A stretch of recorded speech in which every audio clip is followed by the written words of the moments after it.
1 hour of Roman Empire facts to fall asleep to. Welcome to our channel.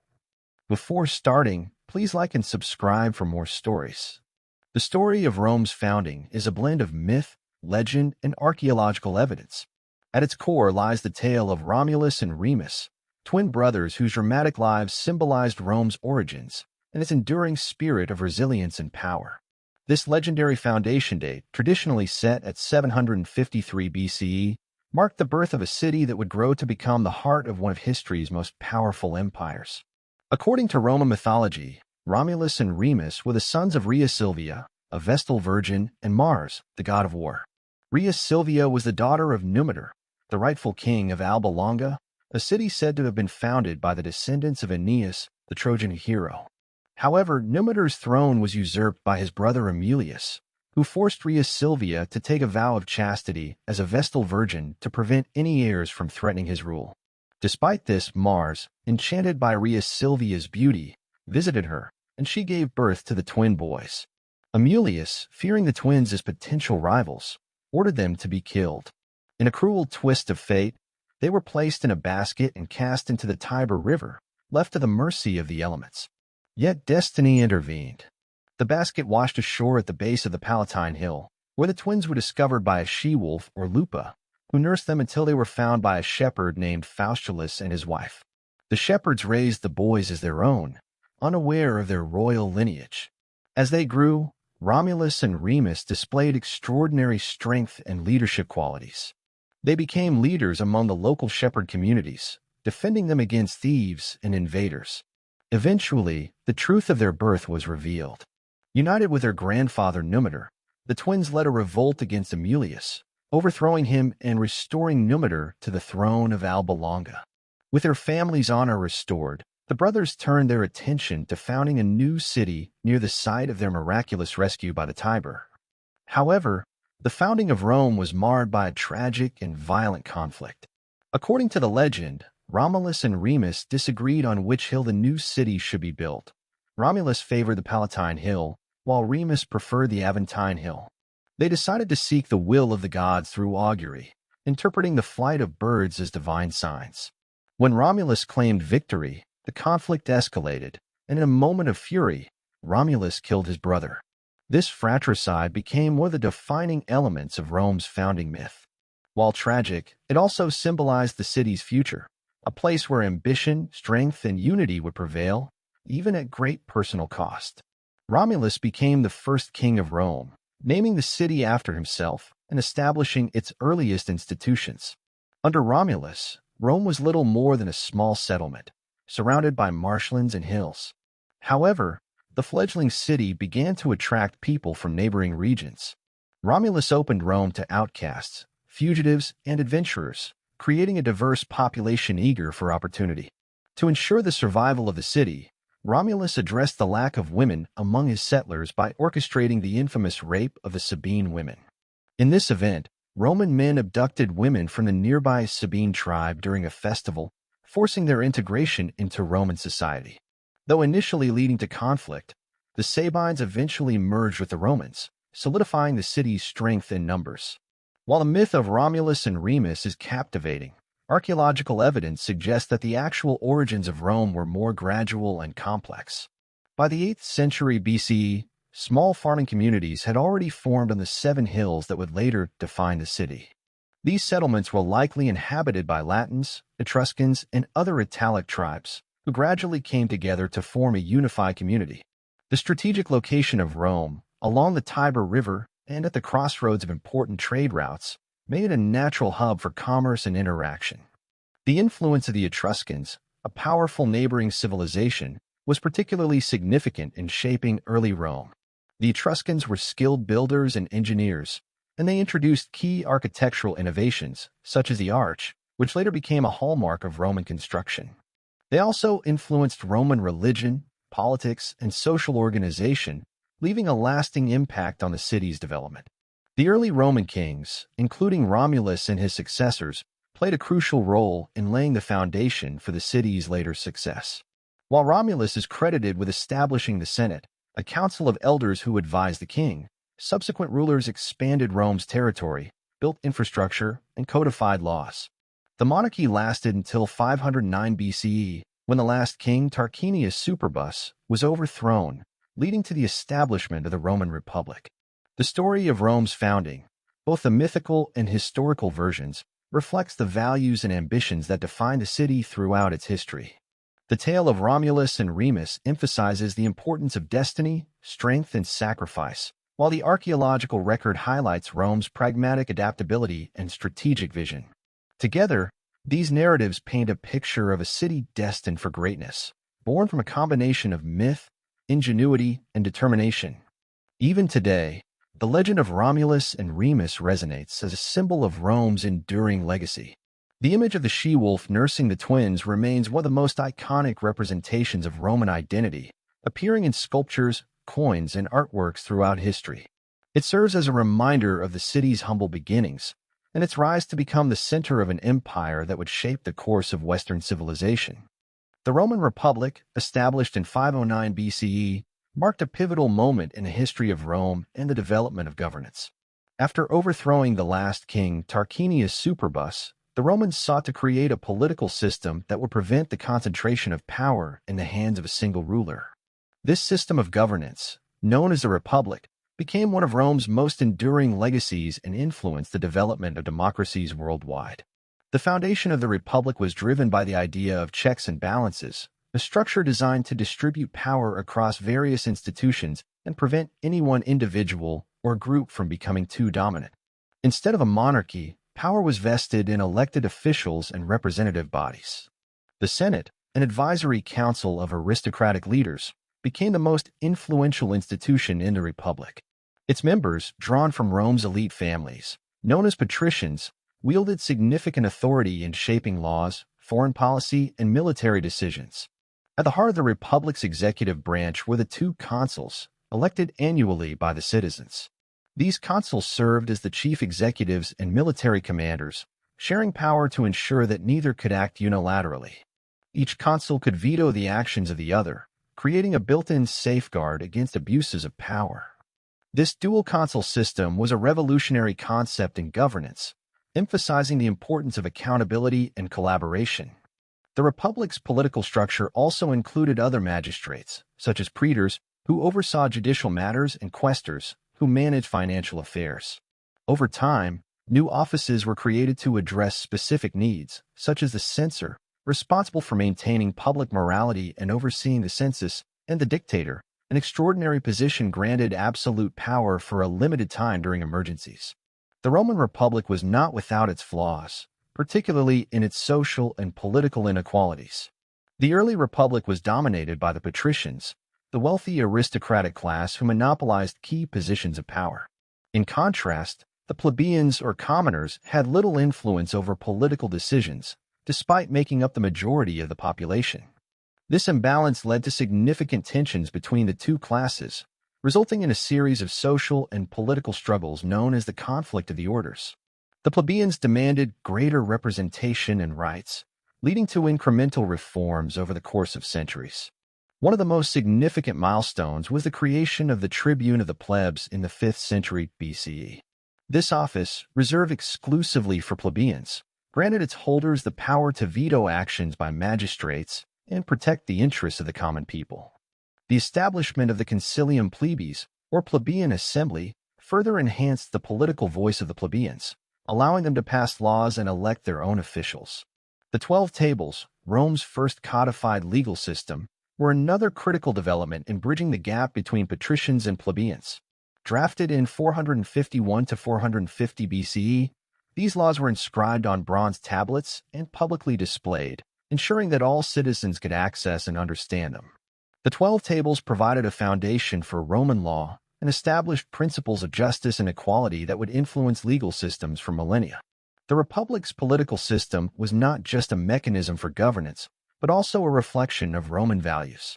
Central to the Republic was the concept of civic duty, or virtus, which emphasized the responsibility of citizens to participate in public life and contribute to the welfare of the state. Roman citizens were expected to serve in the military, vote in assemblies, and hold public office if called upon. This emphasis on civic engagement created a strong sense of identity and loyalty among the population, fostering unity and a shared commitment to Rome's success. This sense of residential publica, literally the public thing, was foundational to the Republic, representing the idea that Rome was a collective entity belonging to all its citizens, not just a ruling elite.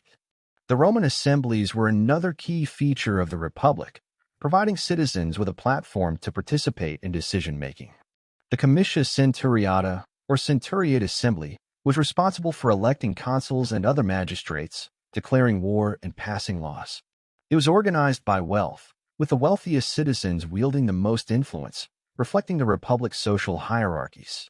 The Comitia Tributa, or Tribal Assembly, allowed citizens to vote on laws and elect officials based on their geographic tribes, ensuring broader representation. One of the most remarkable aspects of the Roman Republic was its adaptability. The political system evolved over time to address new challenges and incorporate changing social dynamics. This flexibility was essential in managing the complexities of a growing city-state that would eventually expand into a vast empire. For example, as Rome's territories grew, it became necessary to extend citizenship to people in conquered regions, integrating them into the Republic's political and military systems.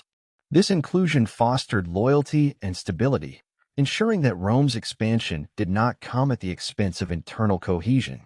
The Republic's military was deeply intertwined with its political system. Military service was both a duty and a privilege for Roman citizens, and successful generals often translated their battlefield achievements into political power. Figures like Scipio Africanus, who defeated Hannibal during the Second Punic War, became national heroes, celebrated for their contributions to Rome's glory. However, this close connection between military and political success also created opportunities for ambitious leaders to undermine the Republic's institutions.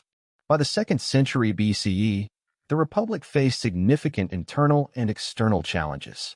The acquisition of vast territories during the Punic Wars and subsequent conflicts brought immense wealth to Rome, but this wealth was unevenly distributed, exacerbating social inequalities. The rise of powerful aristocratic families and the concentration of land in large estates, or latifundia, displaced many small farmers, leading to economic instability and social unrest. These tensions gave rise to reform movements, such as those led by the Gracchi brothers, who sought to address inequality through land redistribution and other measures. Although their efforts ultimately failed, they highlighted the growing divisions within Roman society. The late Republic was marked by a series of crises that tested its resilience. Political corruption, power struggles among the elite, and the erosion of traditional values undermined the Republic's stability. The rise of populares, leaders who sought to gain power by appealing directly to the masses, challenged the authority of the Senate and traditional aristocratic institutions. The Roman Empire's unparalleled success in expanding its territory across Europe, the Middle East, and North Africa was largely driven by its formidable military. The Roman legions were more than just an army. They were a symbol of discipline, strategy, and engineering prowess, capable of conquering and integrating diverse peoples into the empire. Rome's military strength was not only about brute force, but also about its ability to adapt, innovate, and maintain control over vast territories for centuries. The Roman military was built on a foundation of discipline and organization. From the early days of the Republic, service in the army was considered a duty of citizenship, and soldiers were expected to embody the values of virtus, courage, and disciplina, discipline.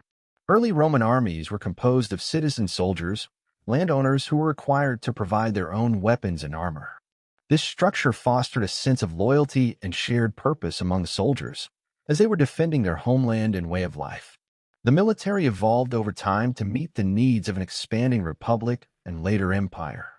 By the time of the Punic Wars in the 3rd and 2nd centuries BCE, the Roman legions had become a professionalized force. Soldiers were recruited from a broader base of society, including non-landowning citizens, and were provided with standardized equipment by the state. This shift allowed Rome to field larger and more consistent armies, capable of campaigning for extended periods. The structure of the Roman legion was a key factor in its success. A typical legion consisted of 4,000 to 6,000 soldiers, divided into smaller units called centuries, each led by a centurion. This organization allowed for flexibility on the battlefield, enabling Roman commanders to adapt their strategies to different opponents and terrains. Roman soldiers were trained rigorously in formation tactics, hand-to-hand combat, and the use of weapons such as the gladius, short sword, and pilum, javelin. This training, combined with the discipline instilled by strict military codes, made the legions an unstoppable force. One of the most significant periods of Roman military expansion occurred during the Punic Wars, 264 to 146 BCE, a series of three conflicts between Rome and Carthage. The Punic Wars were fought over control of key trade routes and territories in the Mediterranean. The First Punic War saw Rome develop its naval capabilities to challenge Carthage's dominance at sea, resulting in the conquest of Sicily, Rome's first overseas province. The Second Punic War was marked by the brilliance of the Carthaginian general Hannibal, who led his army, including war elephants, across the Alps to invade Italy. Despite suffering devastating defeats, such as the Battle of Cannae, Rome's resilience and strategic leadership under generals like Scipio Africanus ultimately led to victory. The war ended with the defeat of Carthage at the Battle of Zama in 202 BCE, securing Roman dominance in the western Mediterranean. The Third Punic War culminated in the destruction of Carthage, turning North Africa into a Roman province. Rome's military success extended beyond the Mediterranean. In Gaul, modern-day France and Belgium, Julius Caesar conducted a series of campaigns between 58 and 50 BCE that showcased the might of the Roman legions. Caesar's conquest of Gaul brought vast wealth to Rome and extended its borders to the Rhine River. His detailed accounts of the Gallic Wars, recorded in his work Commentarii de Bello Gallico, highlight both the effectiveness of Roman strategy and the brutality of their methods. Caesar's triumph in Gaul solidified his reputation as one of Rome's greatest military leaders and paved the way for his eventual rise to power. The Roman military was not only adept at conquest but also at integration. After conquering a region, the Romans established roads, forts, and settlements to maintain control and facilitate communication. Conquered peoples were often granted varying degrees of citizenship, incentivizing loyalty to Rome. This policy of inclusion helped to stabilize newly acquired territories and ensured a steady supply of soldiers and resources for the empire. The construction of roads, such as the Via Appia, was particularly important, allowing Roman armies to move quickly across the empire and reinforcing Rome's presence in distant provinces. Roman engineering was another critical factor in the military success. The legions were not only warriors but also builders, capable of constructing bridges, aqueducts, and fortifications in record time. During campaigns, soldiers would build fortified camps at the end of each day, providing a secure base of operations. These camps often served as the foundations for future Roman towns and cities, further extending Rome's influence. The Roman military's adaptability was evident in its ability to learn from its enemies. For example, during the wars against the Greek kingdoms, the Romans adopted elements of the phalanx formation and incorporated them into their own tactics. Similarly, Rome's encounters with the Parthians in the east led to the development of strategies to counter their cavalry and archers. This willingness to evolve ensured that the Roman legions remained effective against a wide range of adversaries. Rome's military power reached its zenith during the Pax Romana, a 200-year period of relative peace and stability that began with the reign of Augustus in 27 BCE. During this time, the legions primarily focused on defending the empire's borders rather than expanding them. However, even during the Pax Romana, the Roman army remained a critical tool for maintaining order and suppressing rebellions in the provinces. Despite its strengths, the Roman military was not invincible. Over time, the growing size and complexity of the empire strained its resources, making it increasingly difficult to defend its vast borders. The later empire faced invasions by Germanic tribes, Huns, and other groups, highlighting the limits of Roman military power. The defeat at the Battle of Teutoburg Forest, 9 CE, where 3 Roman legions were ambushed and destroyed by Germanic forces, was a stark reminder of the challenges Rome faced in expanding and maintaining its territory. The Roman military's legacy is immense. Its strategies, organizational structure, and engineering achievements influenced armies for centuries. The discipline and innovation of the Roman legion set a standard for military excellence that remains a benchmark in the modern world. Beyond its tactical successes, the military was a driving force behind Rome's cultural and economic integration, laying the foundation for the empire's enduring influence. The story of Rome's military is not just one of conquest and power, but also of resilience and adaptation. From the disciplined ranks of the early republic to the vast professional armies of the empire, the Roman military exemplified the qualities that made Rome one of history's greatest civilizations. The story of Julius Caesar is one of ambition, military genius, and political upheaval, culminating in the fall of the Roman Republic. His life and actions marked a turning point in Roman history, transitioning Rome from a republican system of government to an imperial one. Caesar's meteoric rise, his controversial reforms, and his dramatic assassination on the Ides of March 1544 BCE, forever altered the course of Roman civilization. Julius Caesar was born in 100 BCE into the Julii family, a patrician lineage that traced its origins back to the mythical Trojan Prince Aeneas. Despite this noble heritage, his family was not particularly wealthy or politically influential at the time of his birth. However, Caesar's sharp intellect, charisma, and military talents would soon set him apart. Early in his career, he gained recognition for his oratory skills and his ability to forge alliances with powerful figures in Roman politics. Caesar's ascent began in earnest during his service as a military officer. He gained experience in campaigns in Asia Minor and Hispania, modern-day Spain, where he demonstrated his tactical brilliance. By 60 BCE, Caesar had aligned himself with Pompey the Great, a celebrated general, and Crassus, the wealthiest man in Rome, forming the First Triumvirate, a political alliance that allowed the three men to dominate Roman politics. Caesar's role in this alliance positioned him as a rising star in the Republic. In 59 BCE, Caesar was elected consul, the highest office in the Republic. During his consulship, he pushed through key reforms, including measures to redistribute land to veterans and the poor, often in defiance of the Senate's wishes. These actions earned him the loyalty of the plebeians but deepened animosity among the Senate's conservative elite. After his term as consul, Caesar secured a 5-year governorship over Cisalpine Gaul, Transalpine Gaul, and Illyricum, providing him with the opportunity to expand Rome's territories and bolster his personal power. Caesar's military campaigns in Gaul, 58 to 50 BCE, are among the most celebrated in Roman history. Over nearly a decade, he led the legions in a series of battles and sieges that brought the entirety of Gaul under Roman control. His victories over powerful tribes, such as the Helvetii and the Arverni, showcased his strategic brilliance. One of his most notable achievements was the defeat of Vercingetorix, the Gallic chieftain who united the tribes in a last-ditch rebellion. The Battle of Alesia, 52 BCE, where Caesar's forces besieged and defeated Vercingetorix's army, solidified Caesar's reputation as one of Rome's greatest generals. Caesar's commentaries on the Gallic War, written during these campaigns, serve as both a military report and a propaganda tool. In these accounts, Caesar portrayed himself as a heroic leader defending Rome's interests, carefully crafting a narrative that bolstered his popularity among the Roman people.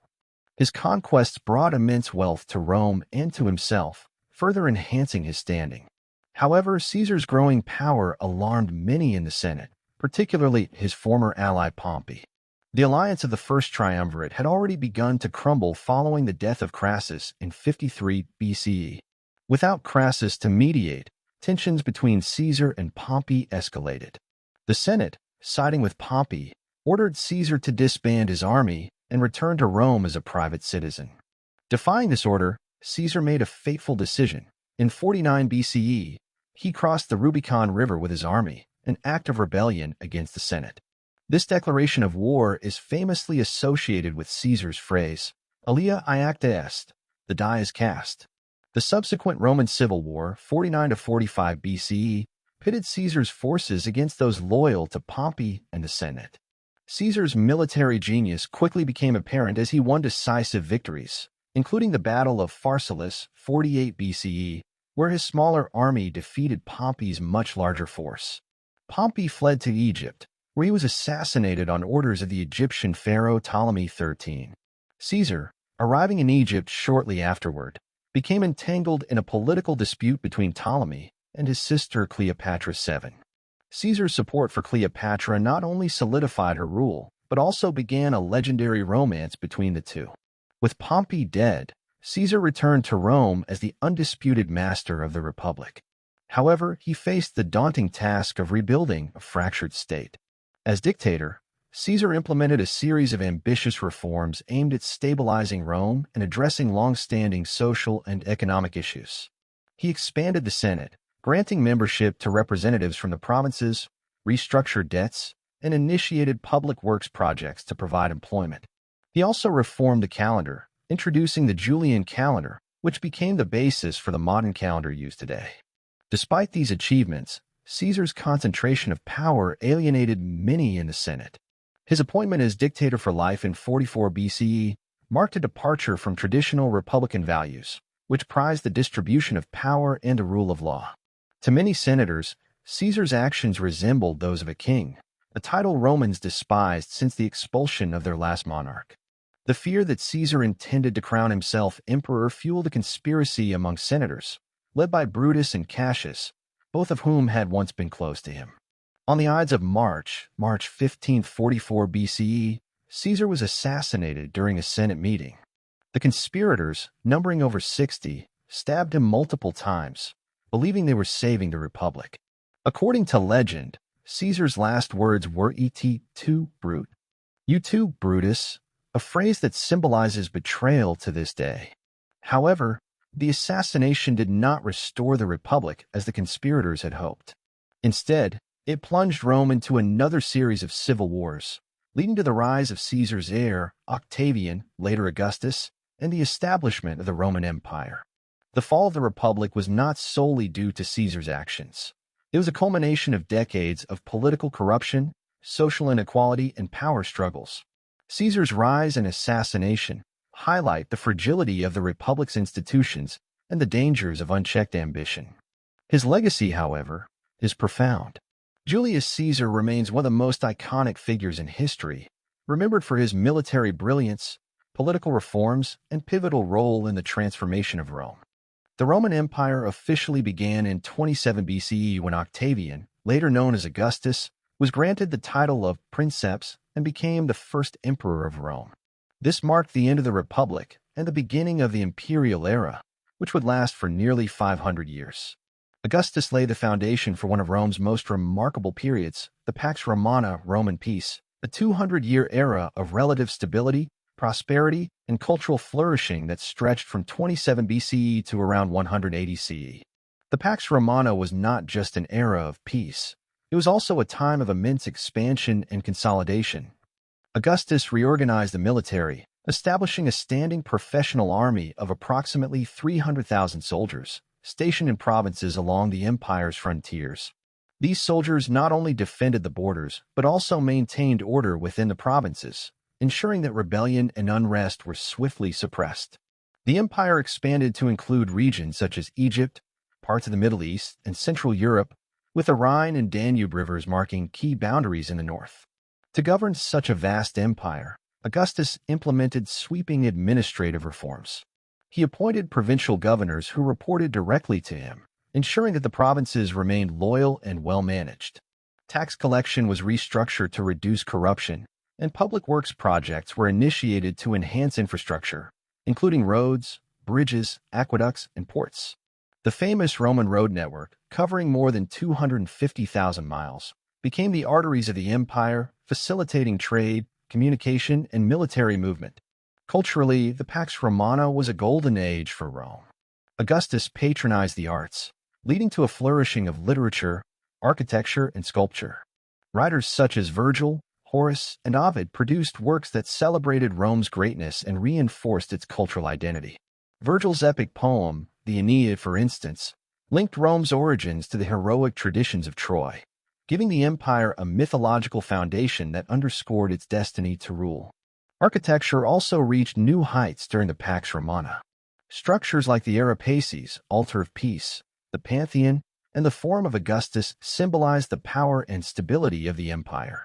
Urban planning transformed cities across the provinces into miniature Romes, complete with forums, amphitheaters, and baths. The Colosseum, built slightly later during the Flavian dynasty, remains one of the most iconic examples of Roman engineering and entertainment culture. The empire's prosperity was fueled by an interconnected economy. Trade thrived within the empire's borders, with goods such as grain from Egypt, olive oil from Spain, and wine from Gaul flowing into Rome and its provinces. The empire's vast network of roads in the Mediterranean Sea, referred to by the Romans as Mare Nostrum, or sea, facilitated the movement of goods, people, and ideas. Standardized currency and weights further streamlined commerce, creating a unified economic system. Despite the general stability of the Pax Romana, it was not without challenges. Border skirmishes with Germanic tribes and Parthians occasionally erupted, and maintaining the loyalty of far-flung provinces required constant vigilance. Nevertheless, the relative peace allowed Rome to focus on internal development rather than external conquest. The empire became a melting pot of cultures, languages, and religions, with Roman law and customs providing a unifying framework. The Pax Romana reached its zenith under the rule of the five good emperors, 96 to 180 CE, including Trajan, Hadrian, and Marcus Aurelius. Trajan expanded the empire to its greatest territorial extent, incorporating Dacia, modern Romania, and parts of the Middle East. Hadrian, in contrast, focused on consolidation, building defensive structures like Hadrian's Wall in Britain to secure the empire's borders. Marcus Aurelius, a philosopher king, maintained stability while grappling with challenges like the Marcomannic Wars and the first signs of internal decline. By the end of the Pax Romana, cracks in the empire's foundation began to emerge. Political instability, economic pressures, and external threats gradually eroded the stability that had defined the period. Nevertheless, the achievements of the Pax Romana left a lasting legacy, shaping the Roman Empire's identity and ensuring its influence endured long after its decline. Roman engineering and architecture are among the empire's most enduring legacies, demonstrating unparalleled innovation, practicality, and durability. The Romans were master builders, creating infrastructure and monuments that not only served practical purposes, but also symbolized the empire's power and sophistication. From aqueducts to amphitheaters, Roman engineering transformed the ancient world and laid the foundation for modern construction techniques. One of Rome's most remarkable achievements was its development of concrete, a versatile and durable building material that allowed for the construction of large and complex structures. Roman concrete, or opus caementitium, combined lime, volcanic ash, and rubble, making it both strong and resistant to the elements. This innovation enabled the creation of architectural marvels such as the Pantheon, whose massive dome remains the largest unreinforced concrete dome in the world. Aqueducts were another hallmark of Roman engineering. These structures transported water from distant sources to cities and towns, ensuring a reliable supply for drinking, bathing, and irrigation. The Aqua Appia, built in 312 BCE, was Rome's first aqueduct, and over time, the network expanded to include iconic structures like the Pont du Gard in Gaul and the Aqua Claudia in Rome. These aqueducts, often spanning miles, were feats of precision and ingenuity, relying on subtle gradients to maintain a steady flow of water. Roman roads were equally transformative. Built to connect the empire's vast territories, the roads facilitated trade, communication, and military mobility. The Via Appia, constructed in 312 BCE, was one of the first major Roman roads and became a model for subsequent projects. These roads were meticulously constructed with layers of stone, gravel, and sand, ensuring durability. The phrase, "all roads lead to Rome," reflects the central role these roads played in unifying the empire. Monumental architecture showcased the grandeur of Rome. The Colosseum, completed in 80 CE, could hold up to 50,000 spectators and hosted gladiatorial games, animal hunts, and public spectacles. Its design, featuring arches and tiered seating, influenced amphitheaters worldwide. Similarly, the Roman Forum served as the political and social heart of Rome, with temples, basilicas, and meeting spaces that reflected the city's status as the center of the empire.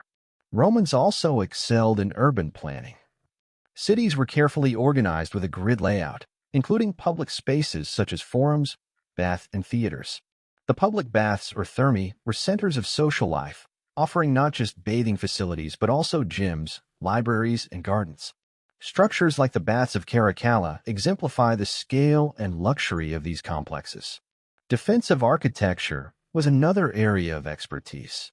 The construction of Hadrian's Wall in Britain and the limes Germanicus along the Rhine and Danube rivers demonstrated Rome's commitment to securing its borders. These fortifications, complete with watchtowers and garrisons, protected the empire from external threats while showcasing its engineering capabilities. Roman engineering extended beyond construction to include advances in hydraulics, mining, and machinery. The Archimedean screw, Roman cranes, and water-powered mills exemplify their practical innovations. These technologies supported agriculture, industry, and urban development, contributing to the empire's prosperity. The influence of Roman engineering and architecture can still be seen today. Many Roman roads, bridges, and aqueducts remain in use, and their principles continue to inspire modern infrastructure projects. The legacy of Roman innovation underscores the empire's ability to combine functionality with beauty, leaving a lasting impact on the world. Daily life in ancient Rome was a fascinating blend of social stratification, bustling urban centers, and cultural activities. Whether one was a wealthy patrician or a struggling plebeian, life in the empire's capital and other cities revolved around work, family, leisure, and religion. Rome's urban landscape offered a dynamic and lively environment, with markets, public baths, and arenas providing the backdrop for social interaction and entertainment. Social structure and classes. Roman society was highly hierarchical, with clear divisions between classes. At the top were the patricians, wealthy landowners, and political elites who often controlled the government and economy. Below them were the plebeians, the working-class majority, including farmers, craftsmen, and laborers. Freedmen, former slaves, occupied a unique position, enjoying limited rights and often working in trades or commerce. At the bottom of the hierarchy were slaves, who made up a significant portion of the population and were used in agriculture, construction, and household work. Despite these divisions, social mobility was possible, particularly for freedmen or plebeians who accumulated wealth or earned military distinctions. Patronage relationships, in which wealthier individuals, patrons, offered protection and support to their clients, often plebeians, reinforced these social bonds. This system, though unequal, provided a sense of interdependence across the social spectrum. Housing and living conditions. Housing in Rome varied greatly by class. Wealthy patricians lived in domus, luxurious private homes featuring courtyards, gardens, and lavish decorations. These houses often included mosaics, frescoes, and intricate designs that showcased their owner's status. In contrast, plebeians and the urban poor lived in insular, multi-story apartment buildings that were often overcrowded and prone to collapse or fire. These apartments lacked proper sanitation, with waste being dumped into the streets, contributing to the city's infamous stench. Despite the hardships, urban life in Rome was vibrant. The streets were lined with tabernae, shops selling food, goods, and services. Markets like the Forum Boarium were bustling centers of commerce, where citizens purchased fresh produce, fish, and bread. Public fountains and aqueducts supplied water to the city, while communal latrines provided basic sanitation. Family and social roles. The Roman family was patriarchal, with the paterfamilias, male head of the household, holding authority over all members. Women, while considered subordinate to men, played essential roles in managing households and raising children. Wealthy Roman women often oversaw servants and participated in social events, while poorer women worked as laborers, midwives, or shopkeepers. Marriage was a central institution, often arranged to strengthen political or economic alliances. Children in Rome were expected to learn the values of discipline and duty from an early age. Boys from wealthy families received formal education, studying literature, rhetoric, and philosophy to prepare for public life. Girls, on the other hand, were typically trained in domestic skills, though some from affluent families received advanced education. Food and dining. Food was an important aspect of Roman life, with diets varying based on social status. The wealthy enjoyed lavish banquets featuring exotic ingredients such as dormice, oysters, and peacocks, accompanied by wine flavored with honey and spices. These feasts were not just meals, but also opportunities to display wealth and entertain guests. In contrast, the poor relied on simple staples like bread, porridge, and vegetables, occasionally supplemented by fish or meat when affordable. The thermopolium, an ancient equivalent of fast food stalls, was a common feature in cities. These establishments serve hot meals, catering to the urban poor who lacked cooking facilities in their insulae. Public bakeries also ensured access to bread, a crucial element of the Roman diet. Entertainment and leisure. Entertainment was a cornerstone of Roman life, with the state providing free spectacles to maintain public morale. Gladiatorial games held in the Colosseum drew massive crowds, eager to watch warriors and animals battle to the death. Chariot races at the Circus Maximus were equally popular, with factions representing different colors, red, blue, green, and white, fostering intense rivalries among fans. Public baths or thermae were more than just places to bathe. They were social hubs where Romans gathered to relax, exercise, and conduct business. These complexes often included swimming pools, steam rooms, and libraries, making them an integral part of daily life. The baths of Caracalla and the baths of Diocletian are prime examples of these grand facilities. Theaters and amphitheaters hosted plays, musical performances, and mime shows, providing entertainment for all classes. Religious festivals, such as the Saturnalia or Lupercalia, brought communities together to celebrate with feasts, games, and processions. Religion and superstition. Religion permeated every aspect of Roman life. The Romans worshipped a pantheon of gods, including Jupiter, Juno, Mars, and Minerva, believing that their favor ensured the prosperity of the state. Temples and altars dotted the urban landscape, and religious rituals were performed regularly to honor the gods. Superstition also played a significant role in Roman life. Omens, astrology, and augury, interpreting the flight of birds, were widely believed to influence daily decisions. Priests and augurs held respected positions, guiding political and military leaders based on these divine signs. Challenges and hardships. Despite its vibrancy, daily life in Rome was not without challenges. Fires, floods, and disease outbreaks were common in the densely populated city. The poorest citizens often faced food shortages, leading to reliance on grain distributions and nona provided by the state. Crime, too, was a persistent issue, particularly in the darker, narrow alleys of the city. Religion was central to Roman life, shaping the empire's identity and providing a sense of order and continuity. The Romans were polytheistic, worshipping a vast pantheon of gods and spirits associated with various aspects of life, nature, and the state. Roman religion was deeply practical, emphasizing rituals and ceremonies designed to maintain the favor of the gods and ensure the prosperity of the community. The Roman pantheon was closely tied to Greek mythology, with many deities being adaptations of Greek gods. For example, Jupiter was equated with Zeus, Mars with Ares, and Venus with Aphrodite. However, the Romans imbued their gods with uniquely Roman qualities, often linking them to civic virtues like duty, discipline, and loyalty. Central to Roman religion were public ceremonies and festivals, conducted by priests, magistrates, and even the emperor. The role of the Pontifex Maximus, or chief priest, was one of the most prestigious positions in Roman society, often held by leading political figures. Temples, such as the Temple of Jupiter Optimus Maximus, served as focal points for worship and civic pride. The household gods, or Lares and Penates, played an equally important role in private life. Families maintained small shrines in their homes, offering prayers and sacrifices to these protective spirits. Births, marriages, and other milestones were marked by rituals designed to ensure divine blessings. As the empire expanded, it absorbed the religious practices of conquered peoples, creating a rich and diverse spiritual landscape. Eastern deities like Isis from Egypt and Mithras from Persia gained popularity, particularly among soldiers and the lower classes. This openness to foreign religions reflected the inclusive nature of Roman society, but also sparked tensions, particularly with monotheistic faiths like Judaism and Christianity. The rise of Christianity, in particular, marked a profound shift in Roman religion.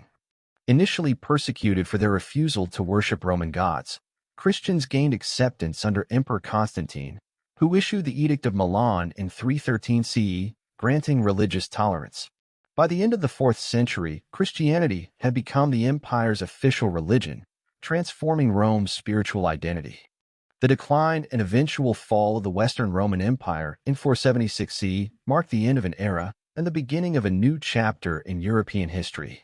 While the Eastern Roman Empire, later known as the Byzantine Empire, would endure for nearly another 1,000 years. The collapse of the western half was a result of a combination of internal weaknesses, external pressures, and a series of pivotal events. Internal challenges, political instability, and corruption. One of the key factors in Rome's decline was its persistent political instability. After the Pax Romana ended in 180 CE, the empire entered a period of turbulence characterized by weak leadership and frequent changes in rulers. During the crisis of the 3rd century, 235 to 284 CE, Rome saw over 20 emperors rise and fall within just 50 years, many of whom were overthrown or assassinated. This political chaos weakened central authority and undermined the empire's ability to respond to threats. Corruption further eroded trust in the government.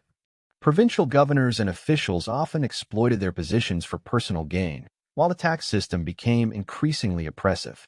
The burden of high taxes fell disproportionately on the lower classes, leading to widespread discontent and economic stagnation. Economic decline and inflation. Rome's vast empire required immense resources to sustain its military, infrastructure, and bureaucracy. However, by the 3rd century CE, the economy began to falter. One of the primary causes was the debasement of Roman currency, in which emperors reduced the silver and gold content of coins to fund military campaigns and administrative costs. This led to rampant inflation, devaluing money and eroding confidence in the economy. Trade, once the lifeblood of the empire, also suffered due to increasing instability.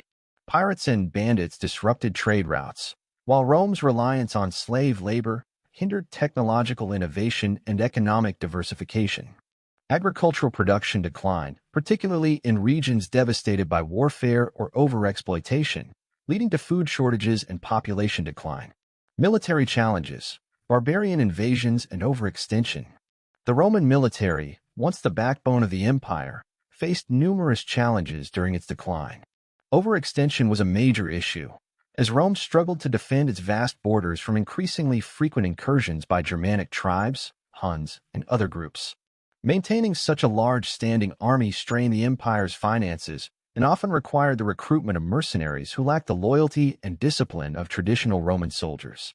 The rise of the Huns, a nomadic people from Central Asia, in the 4th and 5th centuries CE intensified these pressures. Under the leadership of Attila the Hun, they launched devastating raids into Roman territory, forcing Germanic tribes like the Visigoths and Vandals to flee into Roman lands. These migrations created further instability, as the displaced tribes clashed with Roman authorities and sought to carve out their own territories within the empire. The sack of Rome by the Visigoths in 410 CE, led by their king Alaric, was a symbolic blow to the empire's prestige. This was followed by the Vandals' sack of Rome in 455 CE, which further highlighted the empire's vulnerability. By the mid-5th century, the Western Roman Empire was little more than a shadow of its former self, with its authority confined to Italy and parts of Gaul. The fall of Rome in 476 CE. The traditional date for the fall of the Western Roman Empire is 476 CE, when the last Roman emperor, Romulus Augustulus, was deposed by the Germanic chieftain Odoacer. Unlike earlier invaders, Odoacer did not install another Roman ruler. Instead, he declared himself king of Italy, effectively ending Roman rule in the West. The Eastern Roman Empire, based in Constantinople, acknowledged Odoacer's authority but retained its claim to the title of Roman Emperor. While the fall of Rome marked the end of centralized Roman authority in the West, many aspects of Roman culture, law, and governance survived through the institutions of the Catholic Church and the emerging medieval kingdoms. Although the Roman Empire fell in the West, its influence endured and shaped the foundations of modern Western civilization. The empire's contributions to government, law, architecture, language, and culture have left an indelible mark on the world, making Rome a touchstone for ideas of progress, order, and innovation. Law and governance.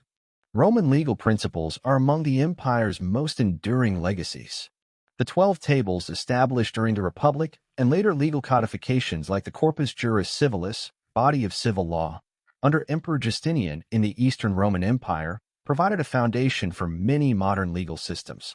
Concepts such as innocent until proven guilty and the right to face one's accuser originated in Roman law and remain central to judicial systems worldwide. The Roman model of republican governance also influenced later political systems, including the development of democratic principles in the United States and other modern nations. Institutions such as the Senate, checks and balances, and the rule of law can be traced back to the Roman Republic.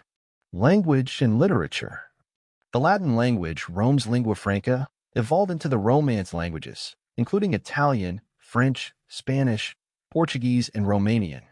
Latin also became the language of scholarship, religion, and administration in Europe for centuries, influencing English and other languages.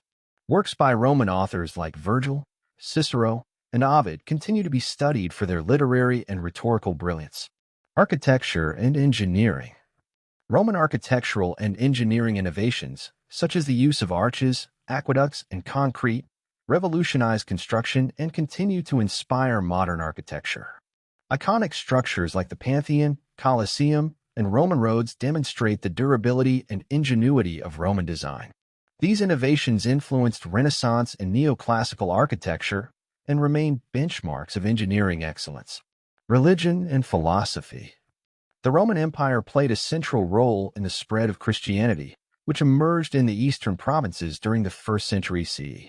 Despite initial persecution, Christianity became the empire's dominant religion under Emperor Constantine and later the official religion under Emperor Theodosius. The fusion of Roman and Christian traditions shaped medieval Europe, with the Catholic Church preserving many Roman ideas and institutions. Roman philosophy, particularly the works of Seneca, Cicero, and Marcus Aurelius, emphasized ethics, duty, and the importance of reason. These ideas influenced later philosophical movements, including the Renaissance and the Enlightenment. Cultural and global influence. The concept of a unified empire with shared laws, infrastructure, and cultural identity set a precedent for future empires, including the Byzantine Empire and the Holy Roman Empire. Even today, Rome symbolizes power, ambition, and cultural achievement, inspiring everything from political rhetoric to popular media. The fall of Rome was not the end but a transformation, as Roman ideas and institutions continued to evolve and adapt to new contexts. Whether through the Roman legal system, architectural marvels, or the spread of Christianity, the legacy of Rome is a testament to the enduring impact of one of history's greatest civilizations.